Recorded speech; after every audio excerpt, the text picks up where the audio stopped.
अस्सलाम वालेकुम स्टूडेंट्स। आज जो हमारा टॉपिक है सिविक्स का क्लास 7th। आज आप पेज नंबर आप खोलेंगे, पेज नंबर 137। कल मैंने आपको प्रेसिडेंट के बारे में और कैबिनेट काउंसिल के बारे में बताया था, मिनिस्टर्स के बारे में। तो आज जो हम पढ़ने जा रहे हैं, आज हमारा टॉपिक है bureaucracy, 139 page. Chief minister and the council of ministers हमने कल पढ़ा था। आज हम ब्यूरोक्रेसी के बारे में पढ़ेंगे और जानेंगे। तो पेज नंबर 139 आप खोलेंगे। The decisions made by our ministers are essentially the brainchild of the officers of civil services, that is, officers of Indian Administrative Services and Indian Police Services. They are the one who run the administration at the state level. ये जो decisions लेते हैं, government लेती है, administration लेती है, वो decisions किन के होते हैं, किन पे होते हैं? जो मिनिस्टर्स के डिसीजंस, उनको फिर अमलाता कौन है? वो होते हैं ऑफिसर्स इंडियन एडमिनिस्ट्रेटिव सर्विस के, IAS इंडियन एडमिनिस्ट्रेटिव सर्विसेज और IPS इंडियन पुलिस सर्विस के जो ऑफिशियल्स होते हैं। एडमिनिस्ट्रेटिव सर्विस और पुलिस सर्विस के ऑफिशियल्स जो होते हैं, वो सारा हुकूमत का निज़ाम चलाते हैं। They are the ones who run the administration at the state level. In the same way as it is in the center, some officers of Indian Administrative Service (IAS) are appointed at the state level. The State Public Service Commission also selects a certain number of officials. State Public Service का commission जो होता है, वो भी कुछ officials को appoint करता है। The Chief Secretary heads the civil services in state. Bureaucracy में हम चीफ सेक्रेटरी जो होता है, चीफ सेक्रेटरी जो होते हैं, वो क्या होता है? वो हेड होता है सिविल सर्विसेज का स्टेट में। All civil servants work under her और हिम। और जितने भी गवर्नमेंट एम्प्लॉयज होते हैं, सिविल सर्वेंट्स होते हैं, वो उसके अंडर क्या करते हैं? काम करते हैं। किसके? चीफ सेक्रेटरी के under. The state is divided into administrative units called divisions which are located after a commissioner. और फिर क्या किया जाता है? एडमिनिस्ट्रेटिव यूनिट्स किए जाते हैं, डिविजन्स किए जाते हैं, जिनको कमिश्नर देखता है। These are divided into districts. फिर कमिश्नर जो देखते हैं, उनको क्या, डिविजनल कमिश्नर उसको बोलते हैं। फिर डिस्ट्रिक्ट्स में इनको एडमिनिस्ट्रेशन को बांटा जाता है, एडमिनिस्ट्रेटेड बाय डिस्ट्रिक्ट मैजिस्ट्रेट्स। और हर एक डिस्ट्रिक्ट का एक मैजिस्ट्रेट होता है, एक हेड होता है डिस्ट्रिक्ट का, जिसे डीसी बोलते हैं, deputy commissioner, district development commissioner भी उसे बोलते हैं। तो इस तरह गवर्नमेंट चलती है। और ये जो ऑफिशियल्स होते हैं पुलिस सर्विस के या सिविल सर्विस के, तो ये गवर्नमेंट चलाते हैं। इसी का नाम है ब्यूरोक्रेसी। अब इसमें और एक लास्ट पॉइंट है, जो हमारा यूनिट है सिविक्स का, state government, the advocate general. Advocate general के बारे में जानेंगे। एडवोकेट जनरल कौन होते हैं?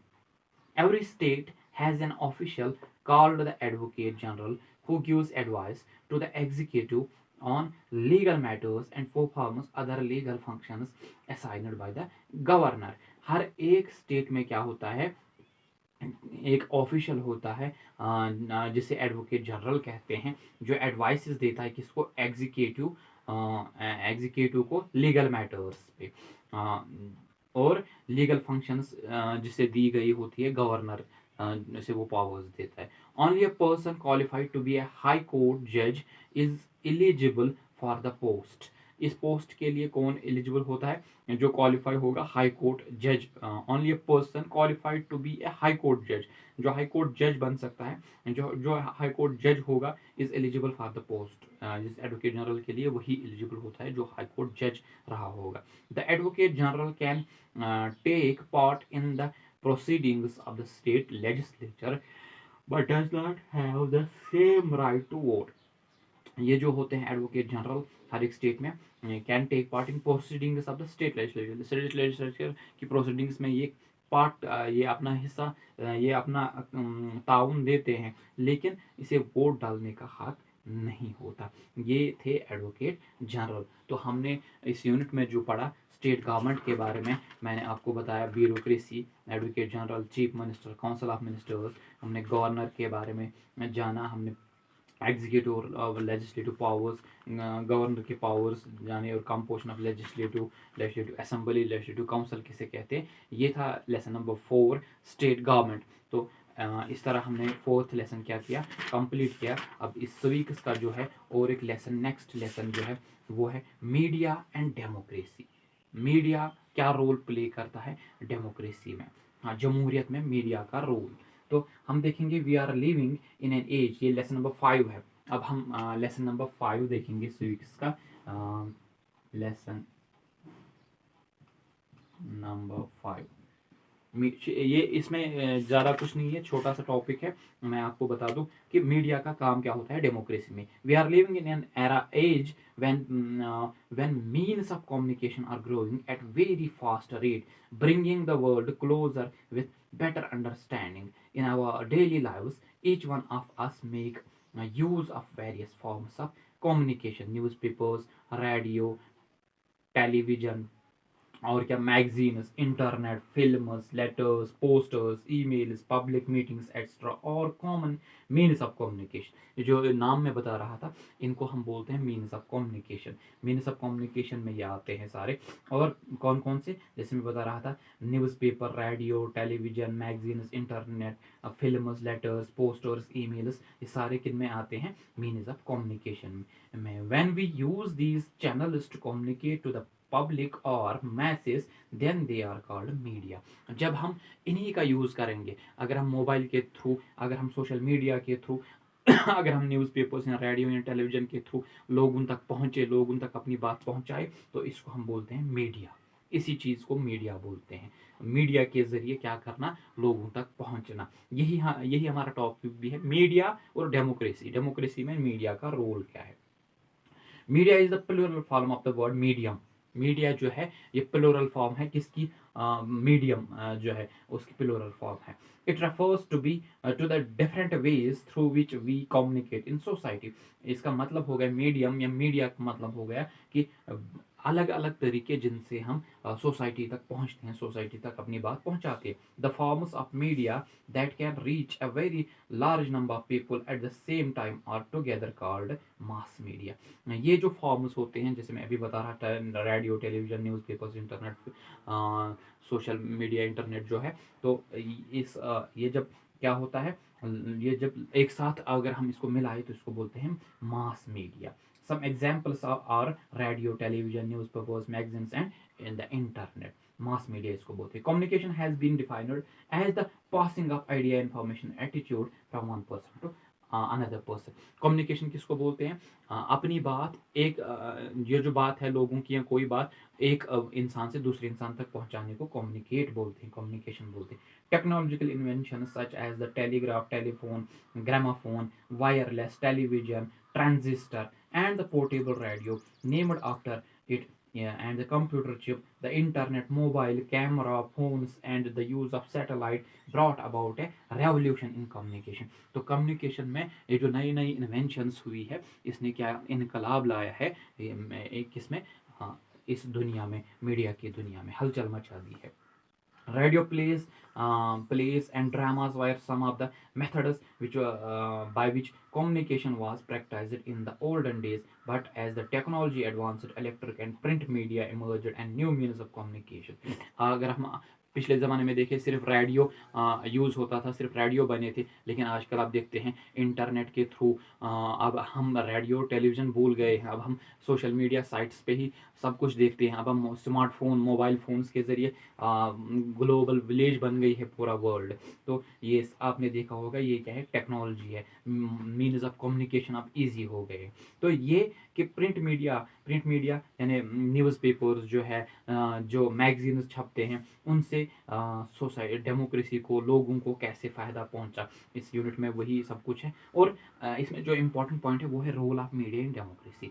मीडिया का रोल डेमोक्रेसी में क्या है, page number 147। Media plays a crucial role in shaping a healthy democracy. Media सबसे अहम रोल प्ले करता है डेमोक्रेसी को शेप देने में। It is the backbone of democracy. Democracy की बैकबोन आजकल मीडिया को माना जाता है। Media makes us aware of various social, political and economic activities happening around the world। और वर्ल्ड में जो कुछ भी होता है, चाहे वो सोशल हो, पॉलिटिकल हो या इकोनॉमिकल एक्टिविटी हो, ये हमें दुनिया से बाखबर रखती है। कौन? मीडिया। इसलिए इसको क्या बोलते हैं? Backbone of democracy. It is like a mirror that shows us the harsh realities of life. ये बिल्कुल उसी आईने की तरह है जो हमें अपना चेहरा दिखाता है, हार्श रियलिटीज ऑफ लाइफ दिखाता है। इतना इतना इंपॉर्टेंट बन गया है आजकल क्या? मीडिया। मीडिया बहुत इंपॉर्टेंट है। ऑब्जेक्टिव्स क्या है मीडिया के डेमोक्रेसी में? There are some essential objectives of media. They are as follows.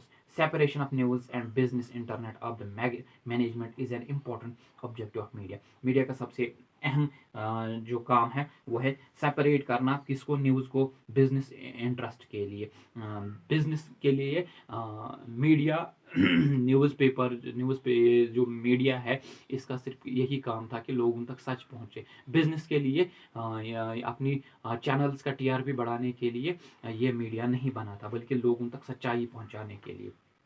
और if the media if the two get mixed up, it may interfere with the media's responsibility towards the people at large। अगर ये दोनों मिल जाए, business और media मिल जाए, यानी media वाले भी बिजनेस करने लग जाए, तो फिर ये लोगों को क्या कर सकते हैं? नुकसान पहुंचा सकते हैं और अपनी रिस्पॉन्सिबिलिटी भूल जाते हैं। To avoid one sided account of events, to provide authenticity of the facts. Media का जो ऑब्जेक्टिव है, मीडिया का जो काम है वो है लोगों तक सच्चाई पहुंचाना, लोगों को अवेयर करना। डे टू डे जितने भी मसाइल होते हैं, जो कुछ भी होता है आजकल आप देखते हैं, जो कुछ भी दुनिया के किसी भी कोने में होता है, हमें सब कुछ पता चलता है। किसके जरिए? मीडिया के जरिए। तो ये मीडिया का रोल भी है और रिस्पॉन्सिबिलिटी भी है। सोशल रिस्पॉन्सिबिलिटी भी मीडिया की है। क्या? When advertisers take up social responsibility and advertise for a social cause, it is called social advertising. जब ये जो मीडिया है, जब एडवर्टाइजर्स किसी सोशल इशू पे या लोगों को अवेयर करने के लिए कोई सपोज बीमारी आई है, इसके लिए वैक्सीन ज़रूरी है, इसके लिए हाथ धोने, इसके लिए जो कुछ करना है, प्रिकॉशंस हैं, तो ये मीडिया क्या बन जाता है? फिर लोगों का फ्रेंड बन जाता है और लोगों की रिस्पॉन्सिबिलिटी ये उठाता है, ये सोशल रिस्पॉन्सिबिलिटी उठाता है। तो इसको क्या हम बोलते हैं? Social responsibility and advertise for social media, इसको बोलते हैं सोशल एडवर्टाइजिंग। सोसाइटी के लिए काम करना, सोसाइटी के लिए एडवर्टाइज करना। तो ये मीडिया का जो रोल है और प्रिंसिपल्स अभी हम देखेंगे मीडिया के। There are some basic principles of media to act independently.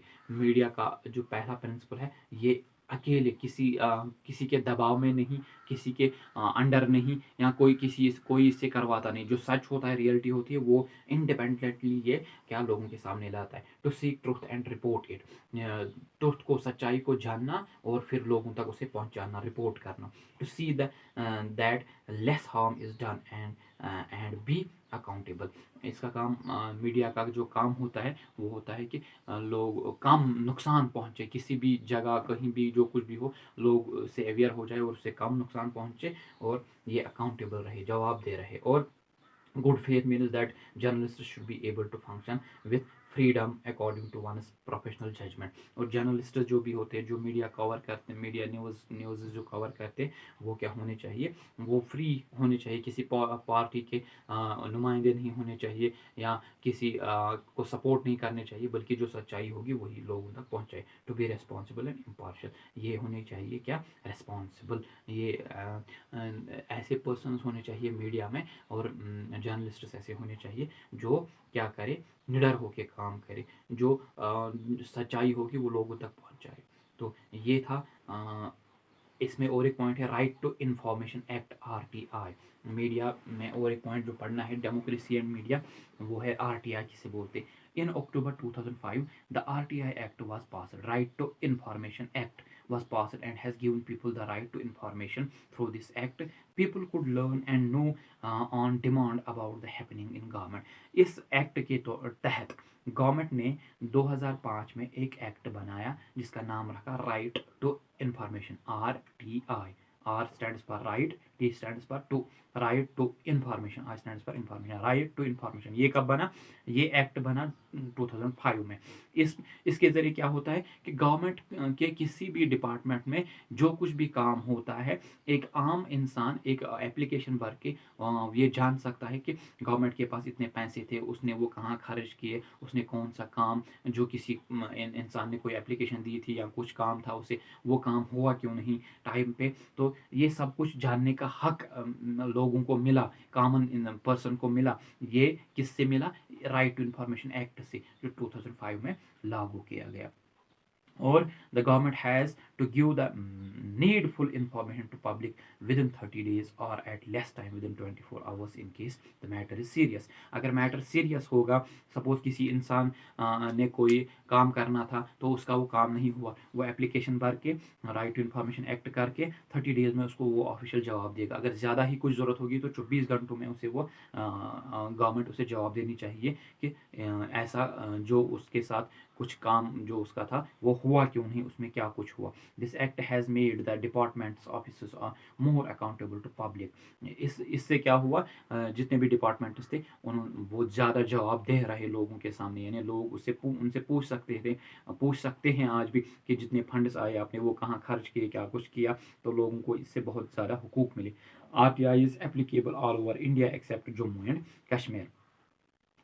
RTI जो है ये पूरे स्टेट्स में, इंडिया के पूरे इंडिया में लागू किया गया, जम्मू कश्मीर के बगैर। लेकिन अब जम्मू कश्मीर में भी कुछ डिपार्टमेंट्स में ये लागू किया गया है। तो ये था स्वीक्स। इस तरह हमने क्या किया, स्वीक्स का सिलेबस कंप्लीट किया। इसके जो क्वेश्चंस हैं उनको मैंने नोट्स ऑलरेडी आपको प्रोवाइड किए। तो मैं जो आपको अब जल्दी इसलिए पढ़ा रहा हूँ क्योंकि अब आपको प्रिपेयर भी होना है T1 एग्ज़ाम के लिए। अब हमें एक ही लेसन रह गया है जियोग्राफी का, वो है वाटर। तो वो इंशाल्लाह हम कल से पढ़ेंगे। तब तक के लिए आप क्या करेंगे, हिस्ट्री और सिविक्स के ये जो यूनिट्स मैंने पढ़ाए उनको आप लर्न करेंगे। Thank you, have a nice day.